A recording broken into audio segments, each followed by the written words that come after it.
मुशाहिद साहब, हुकूमत के इसमें गलती नहीं होनी चाहिए, क्लैरिटी होनी चाहिए। हाँ, यानी हम इसे यानी कन्फ्यूजन ना हम खुद ही क्रिएट कर दें।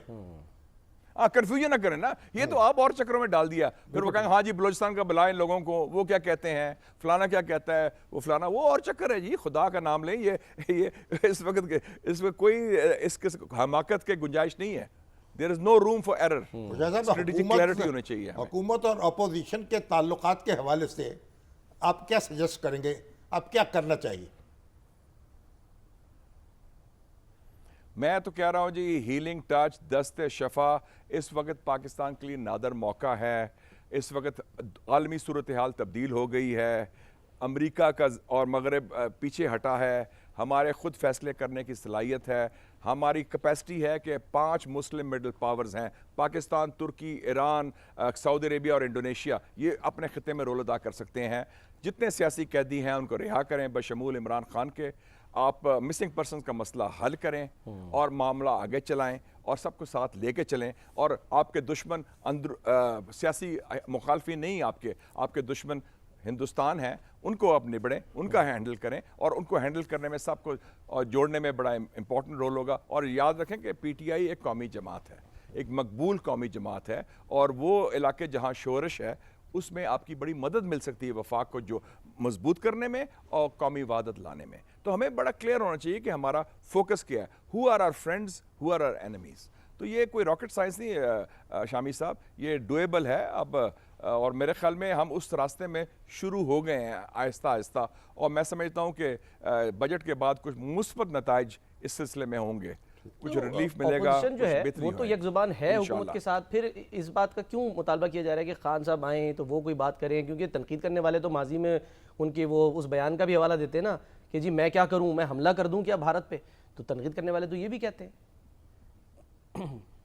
देखिए आए बादशाह की बातें, उसके look at the big picture.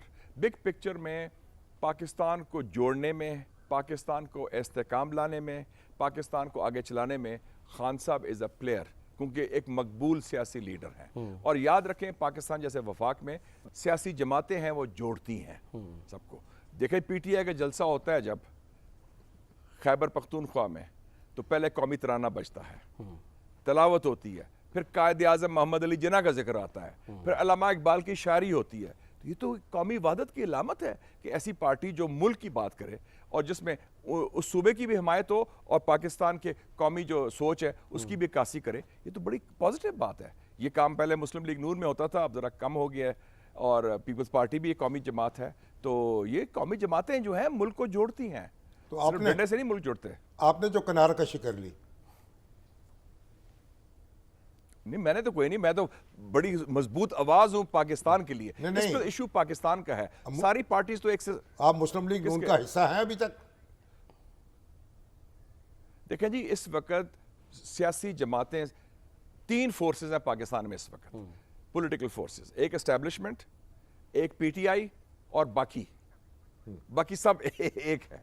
तो वो सारे वो मुलाजमत कर रहे हैं बाकी। तो 3 मेजर फोर्सेस हैं। तो इसमें कुछ आवाज़ें होनी चाहिए आप जैसी या हमारी जैसी, जो सियासी जमातों से बालातर होके मुल्क की बात करें, मुल्क का सोचें, और मुल्क की आवाज़ मुल्क के अंदर और मुल्क के बाहर। ठीक है, मुशाहिद हुसैन सैयद साहब हमारे साथ मौजूद हैं। मुशाहिद साहब क्विकली मैं आपसे ये जानना चाहूँगा कि सर ये जो जब वाक़या हुआ था पहलगाम का, तो कहा जा रहा था तजियाकारों की तरफ से कि ये मगरबी बॉर्डर से तवज्जो हटाने की जो है वो एक मज़मूम कोशिश है।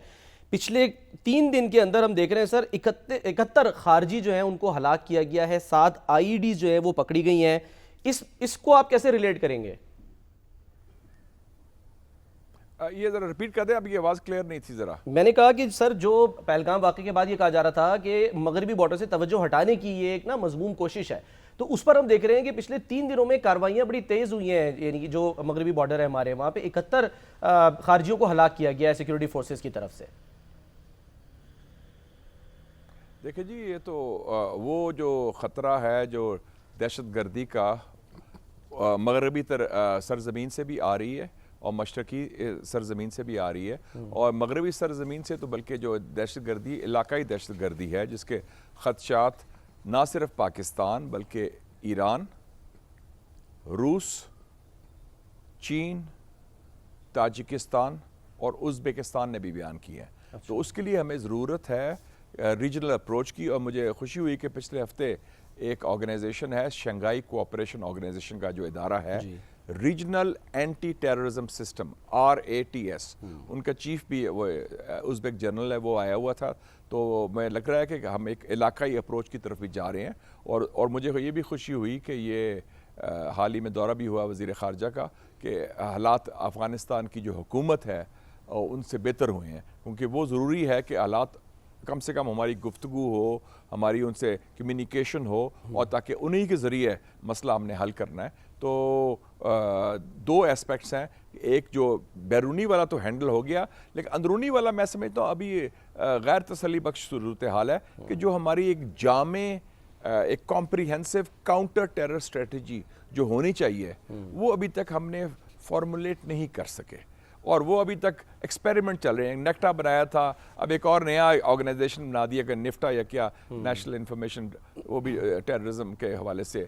फिर वो जो ताउन करना चाहिए सूबों का वफाक के साथ, और वफाक के अंदर जितनी इंटेलिजेंस के इदारे हैं, और प्लस एक लीड ऑर्गेनाइजेशन। ये काम फौज का नहीं है काउंटर टेररिज्म, ये पुलिस और इंटेलिजेंस का काम है, और उसके लिए आपको बड़ा एक सोफिस्टिकेटेड ऑर्गेनाइज्ड नेटवर्क होना चाहिए। तो अभी हम फैसला कर लें कि किसने ये काम करना है। ये तो हो रहा है ना, बाकी तो फायर ब्रिगेड का रोल है ना कि जहाँ शोरश हो उसको आग को बुझाया जाए, लेकिन उससे आगे एक काउंटर टेरर स्ट्रेटजी जो है जिसमें इंटेलिजेंस कोऑर्डिनेशन होती है, जिसमें टेक्नोलॉजी होती है। बाय द वे चाइना के पास बड़ी अच्छी टेक्नोलॉजी है इस सिलसिले में, अब उनसे इस्तेफादा करें। उसमें ट्रेनिंग लोगों की होती है, उसमें लोकल आपकी मुखबरी होती है जो ख़ास तौर पे पुलिस वाले जो कर सकते थे एक ज़माने में। तो काफ़ी चीज़ें हैं, वो मुझे अभी नज़र नहीं आ रहा कि वो उसमें उसका एक गैप है, फुकदान है। नेशनल काउंटर टेररिज्म स्ट्रेटजी जो जामे किस्म की हो और जो उसको अप्रोच कर सके। तो हम अभी रिएक्टिव अप्रोच है, जब गड़बड़ होती है हम उसके जवाबी कार्रवाई करते हैं, लेकिन वो बाकी जो ख़तरात हैं वो मगरब से भी हैं, मशरक़ से भी हैं, दोनों तरफ से वो वाज़े हैं, लेकिन हम अपना भी तो काम ठीक करें ना। आफ्टर ऑल आपने खुद पता है, वॉशिंगटन पोस्ट ने लिखा था कि पिछले 4 सालों में रॉ के बंदों ने पाकिस्तान के अंदर 20 दफ़ा कार्रवाई की है, दहशतगर्दी की है, बंदे मारे हैं। तो ये हमारे लिए एक लम्हा फ़िक्रिया है। शायद साहब ज़रा कड़ाके निकाल दें और कमर कस लें और अडयाला जेल का दरवाज़ा खटखटा दें, तो क्या हर्ज है?